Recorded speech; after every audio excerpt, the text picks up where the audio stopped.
Hello everyone, this is Sugandha and you're watching ready to get update. और मैं लेकर आई हूँ student special 10th and 12th examinations, boards examinations के लिए कुछ खास फास्ट ट्रैक टिप्स। यस, जो डिवाइड की है मैंने डूज में एंड डोंट्स में, जिनको फॉलो करके और जिनको अवॉइड करके आप बहुत ही अच्छी प्रिपरेशंस कर सकते हैं। जैसा कि मैंने अपने लास्ट सेशन में बताया था कि हमारे पास अभी बहुत टाइम है, बिकॉज हमारे पास हैं 3 मंथ्स। यस, प्रॉपर 3 मंथ्स, जिसमें से अगर हम 2, 4, 5, 6 दिन निकाल दें तब भी हमारे पास बहुत टाइम है अच्छे से प्रिपरेशंस करने का।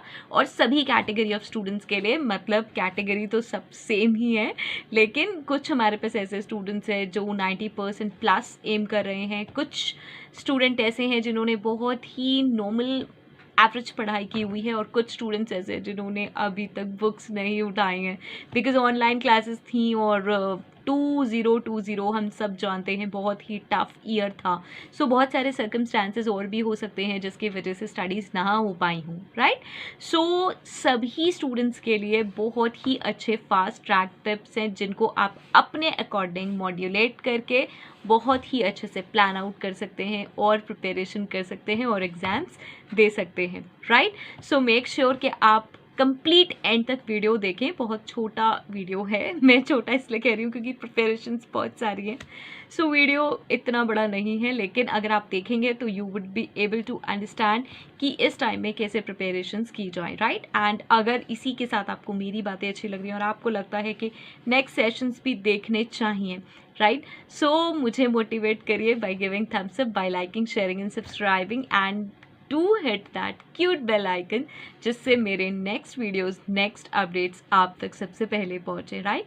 सो let's get started with first of all now first मेरा favourite point, and that is my favourite my week. Yes, now हम लोग सब स्टडीज़ करते हैं और बहुत अच्छे से जानते हैं कि हमारे पॉजिटिव्स एंड नेगेटिव्स क्या हैं, कौन से सब्जेक्ट ऐसे हैं जो फेवरेट हैं और कौन से सब्जेक्ट्स ऐसे हैं जो वीक हैं।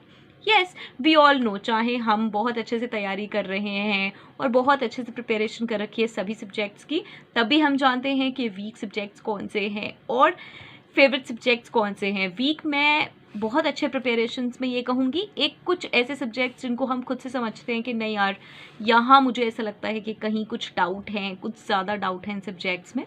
और जो स्टूडेंट्स जिन्होंने अभी तक स्टडीज़ नहीं भी पिक करी हैं, वो भी बहुत अच्छे से जानते हैं कि ऐसे कौन से सब्जेक्ट्स हैं जो उन्हें प्रॉब्लमैटिक कर सकते हैं, और कुछ ऐसे सब्जेक्ट्स हैं जो कि वो अगर लास्ट मोमेंट पे उठाएंगे तो भी वो कॉन्फिडेंट है कि यार ये तो मैं बहुत ही अच्छे से कर लूँगा, राइट। सो वो सब्जेक्ट्स जो हैं आपको खुद चूज़ करने हैं। वो सब्जेक्ट्स के लिए मैं किसी को रिकमेंड नहीं कर सकती हूँ, वो आपके अपने सब्जेक्ट्स हैं कि यही सब्जेक्ट आपके लिए टफ हो सकता है या यही इजी हो सकता है। बहुत सारे स्टूडेंट्स को लैंग्वेज टफ लगते हैं, किसी को न्यूमेरिकल लगते हैं, किसी को थ्योरेटिकल लगते हैं, एंड इनफैक्ट ये चीज़ आप किसी से कॉपी पेस्ट नहीं कर सकते, ये आपकी अपनी ओरिजिनल है।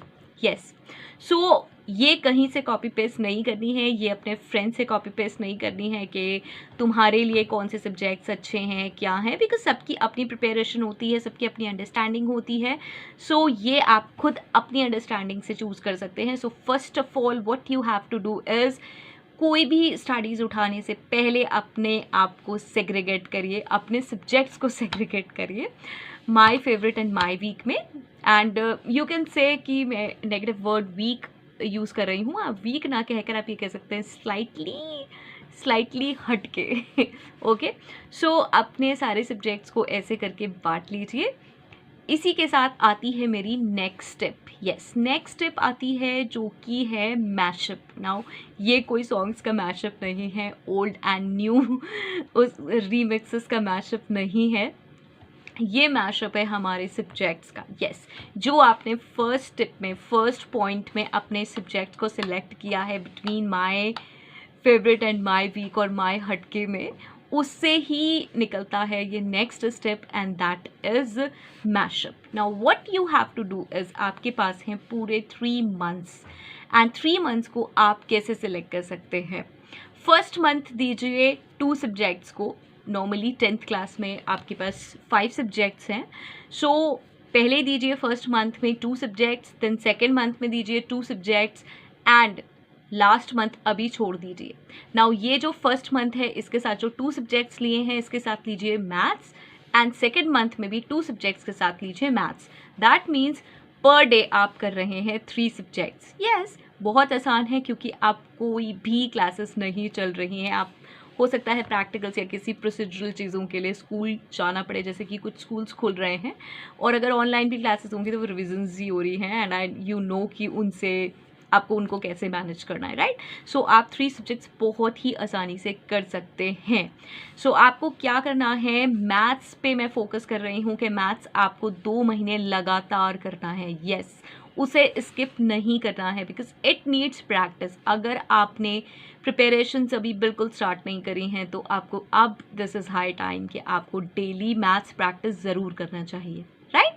सो आवर्स आप एलोकेट कर सकते हैं अपने अकॉर्डिंग, लेकिन उसको उस सब्जेक्ट को ऑल्टरनेटिव मत रखें। सो फर्स्ट मंथ में हो गए आपके 2 subjects plus maths, second month में हो गए आपके 2 सब्जेक्ट्स प्लस मैथ्स। तो आपके 10th क्लास की अगर मैं बात करूँ तो 5 सब्जेक्ट्स कंप्लीट हो जाते हैं, एंड इनफैक्ट 12th में डिफरेंट पैटर्न आएगा। आप अरेंज कर सकते हैं आपके जो सब्जेक्ट्स हैं उनको इसी के अकॉर्डिंग। उसमें आप स्टिल मैं वहीं ये रिकमेंड करूँगी कि मैथ्स को स्किप नहीं करिए। जो आपके 2 सब्जेक्ट्स हैं उनको फर्स्ट मंथ और सेकंड मंथ में आप ऑल्टरनेट रिप्लेस कर सकते हैं, लेकिन जो आपका मैथ्स है उसको कंप्लीट डेली प्रैक्टिस करिए बिकॉज इट नीड्स प्रैक्टिस। और सारे सब्जेक्ट्स ऐसे हैं कि आपने कंसेप्ट्स पढ़ लिए और एक बार समझ में आ गए और फैक्ट्स आपको पता हैं तो कंसेप्ट समझकर आप कर सकते हैं, राइट।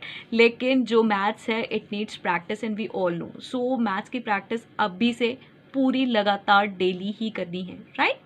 सो ये हो गया हमारा 2 मंथ्स का प्लान। और उसमें आपको क्या करना है, जो आपका ये फर्स्ट मंथ है जिसमें आपने 2 सब्जेक्ट्स पिक करें, उसमें जो आपका डे मॉर्निंग का जो स्टार्ट है, जो आप मॉर्निंग से पढ़ रहे हैं आफ्टरनून तक, उसमें आपको पिक करना है जो सब्जेक्ट थोड़ा डिफिकल्ट है। यस, क्योंकि मॉर्निंग हम फ्रेश होते हैं, एनालाइज कर सकते हैं और जो भी कुछ टेक्निकल चीज़ें हैं और सॉर्ट कर सकते हैं, ऑनलाइन चेक कर सकते हैं या फिर किसी से क्वेरीज करनी है वो कर सकते हैं। जबकि जो लेटर पार्ट ऑफ डे होता है आफ्टरनून के बाद का, और वो जो इवनिंग साइड निकलती है उस साइड में बहुत मुश्किल हो जाता है कंसंट्रेट करना बिकॉज हम मॉर्निंग से पढ़ रहे होते हैं। चाहे हम बीच में पावर नैप भी ले लें, and if you are thinking कि पावर नैप क्या है और आपको पावर नैप लेना है तो चेक द डिस्क्रिप्शन बॉक्स, आपको एक वीडियो मिलेगा जिसमें आप पावर नैप कैसे लेते हैं और क्या है उसकी टेक्निक जान सकते हैं, and it's very helpful because ये साइंटिफिकली प्रूवन है। सो आपको क्या करना है, जो डिफिकल्ट सब्जेक्ट है उसको लीजिए मॉर्निंग से आफ्टरनून, एंड थोड़ा इजी सब्जेक्ट जो आपको कंफर्टेबल लगता है वो लीजिए आफ्टरनून से अपना इवनिंग तक, एंड देन मैथ्स। नाउ जो आवर्स एलोकेट करने हैं वो आपको अपने अकॉर्डिंग करने पड़ेंगे बिकॉज ये आपके अपने फैमिली एटमॉस्फेयर, घर में जितनी चीज़ें होती हैं उसके अकॉर्डिंग आपको मैनेज करना पड़ेगा कि आप मॉर्निंग जल्दी उठ सकते हैं, थोड़ा लेट नाइट पढ़ते हैं। लेट नाइट पढ़ने के लिए मैं रिकमेंड नहीं कर रही हूँ। इट्स बेटर कि आप मॉर्निंग उठें अपना 4:35 एंड वहाँ से स्टार्ट करें अपनी स्टडीज़ बिकॉज वो एक बहुत शांति का टाइम होता है और आप बहुत ज़्यादा कंसनट्रेट कर सकते हैं मॉर्निंग में, फ्रेश स्लीप क्योंकि आपने नाइट में ली होती है।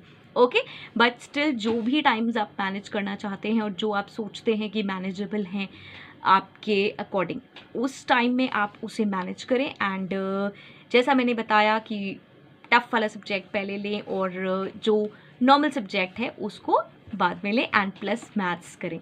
तो आपके 2 मंथ्स में बहुत ही अच्छे से 5 सब्जेक्ट्स कंप्लीट हो जाएंगे। एंड लास्ट मंथ हम रखते हैं रिव्यू के लिए। यस, रिव्यू के लिए जिसमें हम बहुत सारी चीज़ें रिव्यू करने वाले हैं, कुछ ऐसी चीज़ें जो हमारे एक इस मंथ में रह जाएंगी वो रिव्यू करने के लिए, और सारा सिलेबस एक बार देखने के लिए।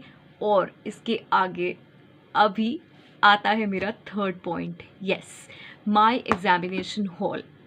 नाउ माय एग्जामिनेशन हॉल मतलब एग्जामिनेशन हॉल तो सबका ही होता है, नहीं, आपको क्रिएट करना है अपना एग्जामिनेशन हॉल एग्जाम हॉल में जाने से पहले अपने घर में। Yes, you have to allocate a proper time जिसमें आपको सिर्फ 3 आवर्स पढ़कर कुछ भी नहीं करना है।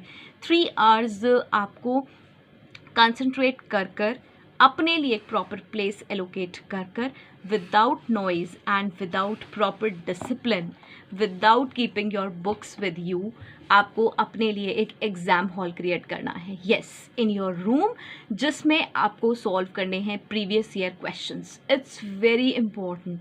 नाउ प्रीवियस ईयर क्वेश्चंस बहुत बार देखे गए हैं कि 3-3, 4-4, 5-5 साल में एज इट इज़ रिपीट होते हैं. यस, इनफैक्ट इवन बहुत बार ऐसा होता है कि 9 years 10 years वाले भी questions as it is repeat हुए हैं.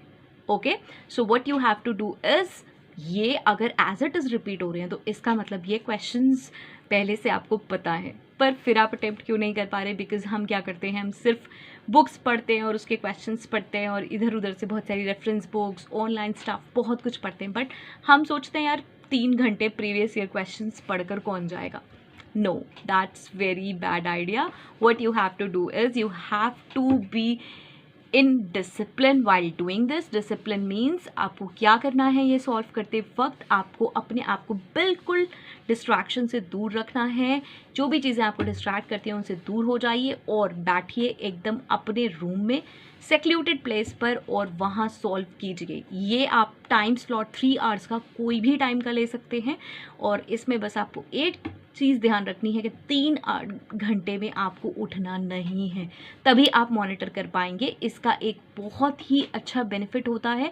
फर्स्टली आपके जो क्वेश्चंस हैं पीछे के वो रिवाइज हो जाते हैं. दूसरा, आपको पता चलता है कि 3 hours में आप पेपर अटेम्प्ट कर पा रहे हैं या नहीं, क्योंकि बहुत सारे स्टूडेंट्स ऐसे होते हैं जो जिनके साथ ये प्रॉब्लम होती है कि यार टाइम निकल रहा था तो हम ज़्यादा नहीं लिख पाए बिकॉज 3 hours ख़त्म होने वाले थे और मेरा पेपर छूट जाता. ये प्रॉब्लम बहुत सारे बच्चों के साथ आती है ड्यू टू लो स्पीड. वैसे भी इस साल ऑनलाइन क्लासेस हुई हैं तो लिखने में हमारी स्पीड नहीं है, हम सब जानते हैं ये, चाहे हम कितना कह लें प्रॉपर. किसी ने भी, बहुत कम बच्चे हैं जिन्होंने प्रॉपर सब कुछ मेंटेन किया होगा, सब ने बस ऐसे ही रफ में कर रहे हैं. लेकिन हमें वहाँ करना है ऑर्गेनाइज्ड वे में अपना पेपर. हमें बहुत ध्यान रखना पड़ेगा कि हम जो भी आपकी मार्किंग्स हैं, जो आपकी हेडिंग्स हैं, जो आपको मार्क करनी होती हैं, जो चीज़ें मार्क करनी होती हैं, जैसे करनी होती हैं, वो सारी चीज़ें हम पहले से प्रिपेयर कर लें. क्योंकि हम जब रफ में लिखते हैं तो वो सिर्फ रफ के लायक होता है, वो किसी को चेक करवाने लायक नहीं होता. और हमारे साथ टाइम का मैनेजमेंट यही प्रॉब्लम होता है कि जब हम एग्ज़ाम हॉल में जाते हैं तो हम कंसर्न होते हैं बहुत अच्छे से लिखने में. यस, हमें लगता है कि ये समझ नहीं आएगा तो हमें ये ऐसे लिखना है, यहाँ 2 लाइन्स छोड़नी है, ये करनी है, लेकिन हमारे पास उसके लिए वो एक्स्ट्रा टाइम नहीं मिलता बिकॉज हमने वो प्लान आउट नहीं किया होता प्रॉपर.